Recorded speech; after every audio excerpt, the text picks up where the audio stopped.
नमस्कार दोस्तों, स्वागत है आपका स्टडी फॉर सिविल सर्विसेज में। हैप्पी न्यू ईयर 2024 आप सभी स्टूडेंट को। और मजाक मजाक में आयोग ने 1 जनवरी को ही बम फोड़ दिया है। पीसीएस 2024 की नोटिफिकेशन आ चुका है, 220 वैकेंसी आ चुकी हैं। नोटिफिकेशन को बहुत ध्यान से पूरा पढ़ लीजिएगा, तभी फॉर्म भरिएगा। ओटीआर मैंडेटरी है। 220 वैकेंसी आई है, इसके लिए कोई ये सब करने की जरूरत नहीं, रोने धोने और इन सब चीजों की जरूरत नहीं है भाई। वैकेंसी का नोटिफिकेशन हमेशा कंपोस्ट पे ही आता है। उसके बाद आयोग का प्रोसीजर है वो हर बार का कि भाई प्री के रिजल्ट से पहले जितने भी अध्याचन आएंगे वो सारे के सारे उसी साल की वैकेंसी में जोड़ दिए जाते हैं। पहली बार नहीं हो रहा है। 2023 का एग्जाम्पल ले लीजिए, 22, 21, 20, 19, 18, 17 सब बार ऐसा ही होता रहा है। ठीक है, तो इस फॉर्म को भरने से पहले नोटिफिकेशन की जो मोस्ट इंपॉर्टेंट चीजें हैं जो आप लोग को जानना बहुत बेहद जरूरी है, वो सारी इस वीडियो में कवर की गई। शुरू से लेकर लास्ट तक देख लीजिए। ठीक है, 5 जनवरी 2024 से हमारा क्रैश कोर्स भी चालू हो रहा है। देखिए, यूपी पीसीएस का प्री का एग्जाम निकालना बहुत टफ माना जाता है। इवन यूपीएससी के बड़े बड़े टॉपर भी यूपी पीसीएस का प्री नहीं निकाल पाते हैं, इवन आईएएस सिलेक्टेड वाले भी। ऐसे कई सारे एग्जाम्पल पास्ट में देखे गए हैं। ठीक है, यूपी पीसीएस का प्री निकालना है अगर आपको, कुछ सिलेक्टेड चीजें आपको पढ़नी पड़ेंगी। ऑफिशियल सिलेबस पे टारगेट करना पड़ेगा। जितने पॉइंट है उनको बिल्कुल स्ट्रिक्टली फॉलो करना पड़ेगा। लेटेस्ट ट्रेंड और पैटर्न को ध्यान में रखना पड़ेगा। प्रीवियस ईयर क्वेश्चन की एनालिसिस जरूरी है, लेकिन प्रीवियस ईयर क्वेश्चन अब 2, 4, 5 ज्यादा आते नहीं है, तो उसके लिए मार्केट में जो हजार हजार पेजेस की बुक है उनसे लाने की कोई जरूरत नहीं है। पीवाईक्यू कंपाइलेशन भी यूपी पीसीएस के लिए जितना स्टडी फॉर सिविल सर्विसेज देगा सिर्फ उतना 844 का selection material plus paid quiz और स्टडी फॉर सिविल सर्विसेज की टेस्ट सीरीज, ये बिल्कुल official syllabus latest and pattern के हिसाब से कंप्लीटली रिवाइज और अपडेटेड है सब कुछ। और इतना सफिशिएंट है कि प्री का कट ऑफ आराम से निकाल सकते हैं इसको पढ़ के आप। देखिए, प्री का पेपर में 200 नंबर होता है, 150 क्वेश्चन आते हैं, और जो कट ऑफ बनता है लगभग नेट में अगर आपके 90 के आसपास बन जाए तो आपका कट ऑफ क्लियर होने के चांसेस रहते हैं हर बार, अभी लेटेस्ट के हिसाब से। और स्टडी फॉर सिविल सर्विसेज के selection material paid quiz test series मिला के हर बार 150 क्वेश्चन में से 120 से 125 क्वेश्चन आते हैं। सारे प्रूफ टेलीग्राम में दिए हुए हैं, 23 के भी, 22 के भी, 21 के भी, आप देख सकते हैं तुरंत। अब नोटिफिकेशन की पूरी जानकारी के लिए वीडियो पूरा लास्ट तक देख लीजिएगा। नोटिफिकेशन की एक एक इंपॉर्टेंट चीज बताई, देख जरूर लीजिएगा। कोई समस्या हो तुरंत कमेंट बॉक्स में लिख के पूछिए। ठीक है, जल्दी देखिए। बहुत बहुत शुभकामनाएं, हैप्पी न्यू ईयर। और आयोग ने, यूपीपीएससी आयोग ने भी पहले ही दिन में बहुत बड़ा धमाका कर दिया है। यूपीपीएससी 2024 का ऑफिशियल नोटिफिकेशन आ चुका है। सभी लोग जो यूपीपीएससी के किसी भी एग्जाम की तैयारी कर रहे हैं तुरंत इस टेलीग्राम चैनल को ज्वाइन कर लें और फॉलो करके रखें। कई सारे फ्री पापा पिक्स यहाँ पे आने वाली, प्लस और भी कई सारे इनिशिएटिव आएंगे। आप एक जरूरी और सूचना है, 5 जनवरी से हमारा क्रैश कोर्स चालू हो रहा है यूपी पीसीएस 2024 के लिए, प्री के लिए। ठीक है, अगर अभी भी आप यूपी पीसीएस की कोई भी तैयारी नहीं की है, बिल्कुल जीरो से शुरुआत करना भी चाहते हैं, तो भी सिर्फ ये क्रैश कोर्स का, सिर्फ जो है इस क्रैश कोर्स को लेके इसका सिलेक्शन मटेरियल 844 पेजेस का वो लेके प्लस पेड क्विज और टेस्ट सीरीज, इतना अगर आपने लगा लिया तो इतना तो आप करिए होगे किसी भी हालत में कि कट ऑफ निकालने की स्थिति में रह सकते हो। यूपी पीसीएस का आप पुराना रिकॉर्ड उठा के देख सकते हैं। प्री का पेपर से कट ऑफ डिसाइड होता है और हर बार स्टडी फॉर सिविल सर्विसेज के प्री के मटेरियल से हर बार 150 में से करीबन 120 क्वेश्चन के आसपास आ जाते हैं। कट ऑफ निकालने के लिए सिर्फ और सिर्फ 90 क्वेश्चन के आसपास चाहिए नेट में, क्योंकि 1/3 निगेटिव मार्किंग। तो कट ऑफ निकालने से बहुत ज्यादा कारोबार स्टडी फॉर सिविल सर्विस से आता है। बाकी सारे प्रूफ आप बाकायदा टेलीग्राम में दिए, आप देख सकते हैं। 2023, 2020, 2021, 2022। ठीक है, 2023 का ये वाली पीडीएफ है। ठीक, चलिए अब डिटेल नोटिफिकेशन को जरा देख लेते हैं। मेन बातें मैं इसमें बता दे रहा हूं। मेरा ये रिकमेंडेशन है कि सारे स्टूडेंट जो भी यूपीपीएससी का पीसीएस 2024 के लिए बिल्कुल सीरियस है, सही बात, और इसमें सिलेक्शन भी चाहते हैं, प्लीज आपसे रिक्वेस्ट है कोई भी ऐसी जो है बेवकूफ़ी वाली गलती मत करिएगा जिसका लिए आपका पूरा का पूरा साल बर्बाद हो जाए। कोई फर्जी डॉक्यूमेंट मत दीजिएगा, कोई गलत इंफॉर्मेशन मत दीजिएगा, सीधा सीधा बात है, अदरवाइज आयोग पेल देगा। डेट्स नोट कर लीजिए भाई, कौन कौन सी डेट है। पहली बात तो ये है कि ग्रेजुएशन अपीयरिंग वाले लोग पूछेंगे तो भैया ये है 9 फरवरी तक अगर आपके पास डिग्री है ग्रेजुएशन की तभी मान्य होगी, नहीं तो नहीं मान्य है। लास्ट डेट क्योंकि इसकी यही है। ठीक है, आवेदन चालू हो रहा है 1 जनवरी से, आज से ही, और ऑनलाइन के लिए आपकी अंतिम तिथि है 29 जनवरी तक की। ठीक है, ऑनलाइन की जो सबमिट करने की अंतिम तिथि 2 फरवरी है, और सुधार या फिर कोई संशोधन करने की नौफर हो रही है। अरे क्यों रोक रहे हो भाई? देखो न्यू ईयर पे भाई अब आयोग जब कैलेंडर निकालता है तो स्टूडेंट बेचारे क्या करें, और न्यू ईयर एक दिन तो सर मना लेने देते कम से कम। चलो खैर, देखो ये कुछ इंपॉर्टेंट इन्फॉर्मेशन है, देखनी चाहिए आपको भाई। ओटीआर के बिना आप फॉर्म भर ही नहीं सकते हो, सिंपल बात है। आयोग चिल्ला चिल्ला के पिछले 700 सालों से बता रहा है, ये आपको पता होना चाहिए था। ठीक है भाई, रोने पमाने से कुछ नहीं होगा, अब तो एग्जाम देना पड़ेगा। और अगर ओटीआर नहीं लिया है अभी तक किसी ने, फॉर्म भरना चाहता है ओटीआर लो, उसके 3 दिन बाद ही फॉर्म भर पाओगे, देख लो आप साफ साफ। ठीक है, इसी साइट पे मिलेगा ओटीआर फॉर्म। ठीक है, पूरा जो है मतलब भरना पड़ेगा। ठीक, कोशिश करना कि आप लोग प्लीज साइबर कैफे वगैरह में मत फंसना। कई सारे स्टूडेंट्स का, कई सारे साइबर कैफे वालों ने गलत इन्फॉर्मेशन भर के करियर बर्बाद कर रखा है। कुछ लोग तो ऐसे हैं जिनका लास्ट अटेम्प्ट होगा शायद इस बार, और वो भी अगर साइबर कैफेज भरवाओगे तो यार समझ लेना, फिर भाई देख लेना, गलत इन्फॉर्मेशन भर देते हैं, फिर आयोग मानता नहीं, पूरा साल बर्बाद हो जाता है। इसलिए ध्यान रखें, सुरक्षित रहें। ठीक है, और सतर्क रहें फॉर्म भरने में। प्री के टाइम कोई हार्ड कॉपी नहीं भेजनी है, मेंस के टाइम जब आएगा तो अपने आप आयोग जो है यथा समय आपको पूरा सब बताएगा। ठीक है, और यहाँ पे देख लीजिए किस तरह से क्या लिखा हुआ है ये, तो ये एक बार पूरा पढ़ लीजिएगा भाई, क्या क्या चीज़ें हैं, कैसे क्या है। आयोग ने बहुत बढ़िया तरीके से बताया हुआ है। मेन चीज़ें समझनी जरूरी है भाई। 3 स्टेप की प्रोसेस है। सबसे पहली बात तो इसका प्री हो सकता है मार्च में, कभी भी किसी डेट में हो सकता है, अभी आयोग बताएगा जो भी डेट होगी। कैलेंडर भी आने वाला है क्योंकि अब तो पहले प्री होगा, वो है क्वालिफाइंग स्टेज। उसके लिए सिर्फ स्टडी फॉर सिविल सर्विसेज का मटेरियल, पेड कुछ टेस्ट सीरीज अगर आप लगा लें, आराम से कट ऑफ क्लियर हो सकता है। लेकिन इसका फाइनल सिलेक्शन का कोई मतलब नहीं है। इसमें जीएस पेपर होता है, सीसेट पेपर होता है। जीएस में 150 क्वेश्चन आते हैं, 200 नंबर के होते हैं, 1/3 निगेटिव मार्किंग होती है। सीसेट में 100 क्वेश्चन आता है, 200 नंबर का होता है, इसमें भी 1/3 निगेटिव मार्किंग होती है। लेकिन सीसेट एक क्वालिफाइंग पेपर है, सिर्फ 33% नंबर लाने होते हैं। इसके मार्क्स फाइनल प्री के सिलेक्शन में मतलब नहीं कैलकुलेट होते हैं। प्री में कट ऑफ जीएस के बेसिस पे बनता है। फिर नेक्स्ट है मेंस एग्जाम, वही 1500 नंबर का आपका लिखने वाला है। ए से हिंदी मिला के 150 के पेपर हैं, 300 नंबर के, 6 पेपर 200 नंबर के जीएस वाले, 12 3 1500 हो गया, 100 नंबर का इंटरव्यू हो गया, जो है पर्सनालिटी टेस्ट, नॉलेज का टेस्ट होता है मेंस में।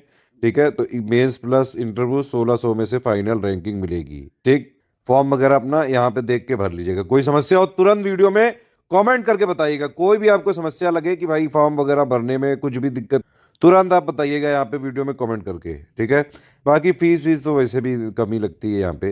अच्छा, रिक्तियों की संख्या देखिए, रिक्तियों की संख्या 2024 में 220 है, लेकिन इसके लिए करने की जरूरत नहीं है भाई। हर बार वैकेंसी जो स्टार्टिंग में नोटिफिकेशन में आती है वो कम ही आती है, बाद में बढ़ जाती है। ठीक है, तो जबरदस्ती ई ऊ करने की जरूरत नहीं है। पिछली बार भी 173 आई थी, और फाइनली जो है 254 पे फाइनल सिलेक्शन हो रहे हैं 2023 वाले में। और आप देख सकते हैं ये 2016 में नोटिफिकेशन के टाइम 531 हुई थी, 633 आई थी फाइनली। ठीक है, फिर ये इसी तरह से मतलब बढ़ती रही। 2020 में तो 200 आई थी, 487 हो गई थी, तो डबल से भी ज्यादा हो सकती हैं। ठीक है, 2024 जो है इलेक्शन ईयर है, ध्यान रखिए ये 2000, तो मतलब अच्छी संभावना है कि इसमें बढ़ सकती हैं। और वैसे भी 400 के आसपास तो बढ़ने की उम्मीद भी है। 2000 देखिए 23 में भी 173 से बढ़ के 254 हो गई थी, तो जबरदस्ती रोने की कुकू करने की जरूरत नहीं है। पढ़ाई पे लगिए, अगर आप जो है एक सीट पे फोकस करेंगे हो जाता है आराम से। ये देखिए पीसीएस का एग्जाम इस तरह से होता है कि भाई कुछ फिक्स्ड फैक्ट है, उनको पढ़ के लगातार प्रैक्टिस करके, लगातार जो है करंट अफेयर से अपडेट करके, लेटेस्ट ट्रेंड और पैटर्न को फॉलो करके, official syllabus, PYQ, study for civil services का सिलेक्शन मटेरियल पढ़ के, पेड क्विज लगा के आराम से निकाला जा सकता है। ये कई सारी टाइप की पोस्ट है, एसडीएम डीएसपी से लेके देख सकते हैं आप, पूरा लिखा है, लिस्ट लगी हुई। इसमें देखिए 2 टाइप की पोस्ट होती हैं। एक होती है जिन पे मेंस के जो मार्क्स है उन्हीं के बेसिस पे होता है सिलेक्शन, और एक होती है जिसमें मेंस प्लस इंटरव्यू भी होता है, वो आयोग बताता है मेंस के रिजल्ट के बाद, जैसे 2023 में भी आप देख सकते हैं। देखिए इसमें साफ साफ लिखा भी है, शेष पदों में से स्नातक शैक्षिक अर्हता के जो अध्याचन प्री के रिजल्ट से पहले प्राप्त हो जाएंगे वो इसमें सम्मिलित कर लिए जाते हैं। होता यह है कि सबसे पहले नोटिफिकेशन आ जाता है, फिर प्री के रिजल्ट तक जितने भी अध्याचन आते जाते हैं वो उसी वर्ष की वैकेंसी में घुसेड़ दिए जाते हैं। ठीक है, तो 220 आई जरूर है, लेकिन 220 से ज्यादा हो जाएंगी। एक अनुमान है कि 400 के आसपास हो सकते हैं पोस्ट, तो अच्छी खासी वैकेंसी है ये। रोने धोने नंगे नाचने वालों का तो भाई वो तो हमेशा उनको रोना है। ठीक है, वो चाहे 2000 भी दे दो तब भी वो रोते रहेंगे, और सिलेक्शन भले नहीं हो उनका। ठीक है, 400 मेरे हिसाब से अच्छी खासी पोस्ट मानी जा सकती है।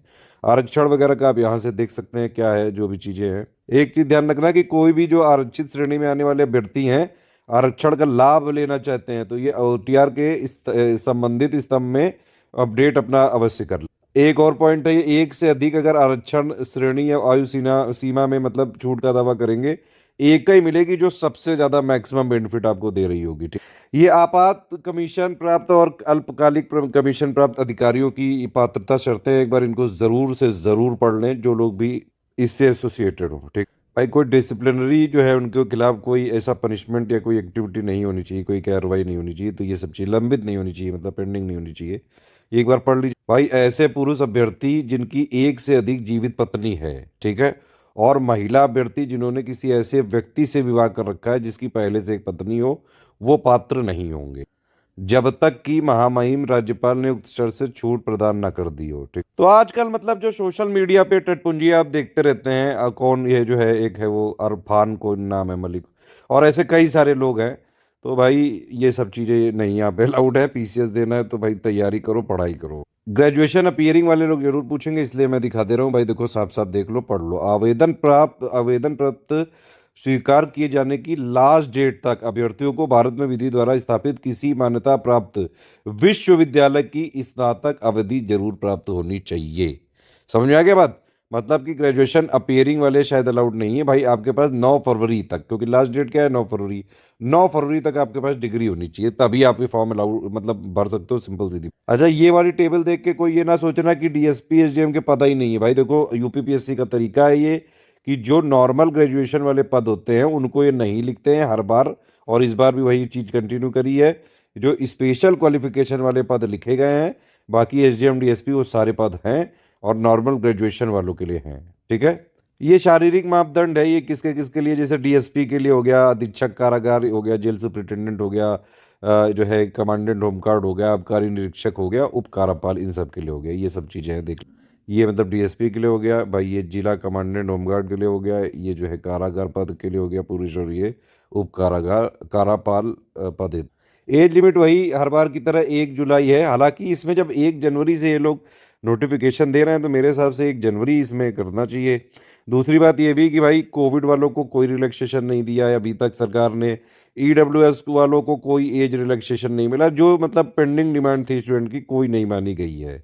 सिंपल सीधी बात है। बाकी यूपी में OBC हो चाहे SC ST हो, सबको वही 5 ईयर की छूट मिलेगी। दिव्यांगजनों को मैक्सिमम 15 सालों की छूट मिल सकती है। इवन जो आपात कमीशन प्राप्त अधिकारी है, अल्पकालिक कमीशन जो अल्पकालिक कमीशन प्राप्त अधिकारी, भूतपूर्व सैनिक, एक्स सर्विसमैन वालों को भी सेवा अवधि की जो भी है +3 ईयर्स के बराबर छूट मिली। NOC के लिए कई बार लोग पूछते हैं, देखिए लिखा है साफ साफ, केंद्र अथवा राज्य सरकार के अधीन कार्यरत अभ्यर्थियों को साक्षात्कार के समय अपने सेवा योजना का सक्षम प्राधिकारी द्वारा निर्गत अनापत्ति प्रमाण पत्र प्रस्तुत करना होगा। ठीक है, तो ये इंटरव्यू के टाइम पे होता है। मेंस में आपको हर बार की तरह डॉक्यूमेंट भेजने हैं, और कोई गलत मत भेजिएगा, नहीं तो समझ रहे हैं आप फिर कोड दिए जाओ। कोई गलत जो है फालतू की डिटेल दी तो 5 साल के लिए बैन लगा देगा। अलग अगर आयोग को गुस्सा आ गया अगर, भाई साहब 5 साल तक का बैन लगाया जा सकता है, इसलिए सोच समझ के सतर्क रह के बेहतर है। कि सारा वही है तामझाम कि भाई प्री की वैकेंसी, मतलब प्री में कितने लोग का सिलेक्शन होगा, जितनी वैकेंसी उनका 15 गुना। मेंस से इंटरव्यू में कितने लोग जाएंगे, 3 गुना, जितनी वैकेंसी है उनका 3 गुना, 1/3 negative marking as it is लागू रहे। बाकी ये एक पॉइंट इंपॉर्टेंट है भाई, मेंस के जो सामान्य हिंदी का पेपर होता है उसमें न्यूनतम अंक प्राप्त करने की अपेक्षा की जाएगी। ठीक है, जो आयोग खुद निर्धारित करेगा।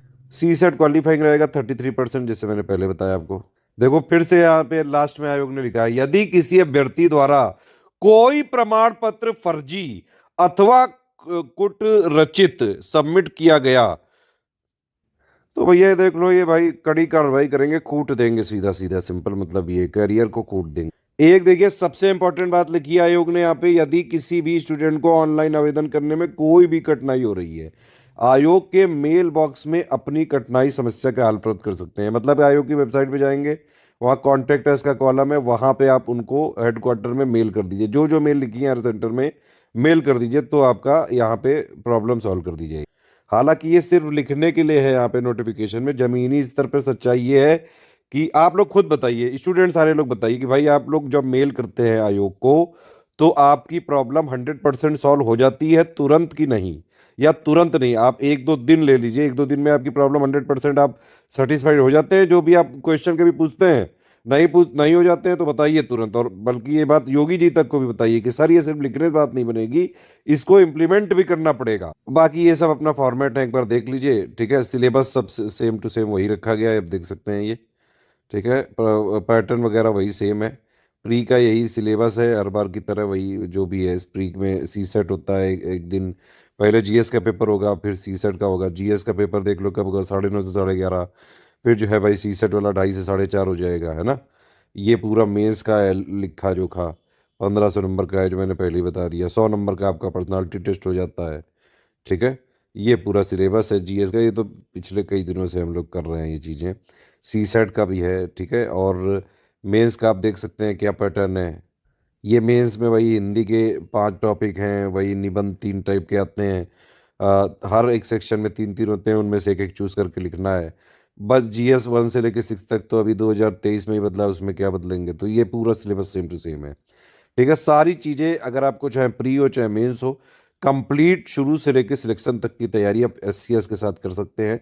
पिछले 8 सालों से यूपीपीएससी के पीसीएस एग्जाम में और आरओ में, पीओ में सबसे ज़्यादा सिलेक्शन देने वाला इंस्टीट्यूट है स्टडी फॉर सिविल सर्विस।